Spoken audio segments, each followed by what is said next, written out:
You're gonna love this easy recipe for crusty, chewy, gluten-free bread in a bread machine. We'll begin by using the homemade adjustable setting on my bread machine, which lets you control the knead, rise, and bake settings, but you can use a gluten-free setting too. Set it for a 1.5-pound loaf, no warm-up, 20 minutes of kneading for one cycle, and 0 minutes for any additional knead cycles, 1 hour for one rise, the rest gets 0, 1.5 hours of baking, and a dark crust if it's available.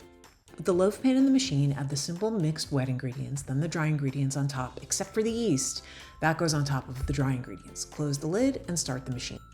When the kneading cycle is nearly done, scrape the remaining dry ingredients off the sides of the loaf pan and into the dough, then smooth out the top. This is what the risen dough should look like. Let it bake for an hour, 15 minutes, then check the temperature. You want the loaf to read at least 205 degrees Fahrenheit. Remove it from the loaf pan, fish out the paddle, and let it cool for about 2 hours.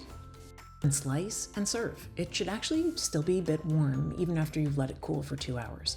And it's squishy and bendy and has a beautiful crispy brown crust. For the recipe, go to glutenfreeonashoestring.com or search Google for gluten-free on a shoestring bread machine recipe.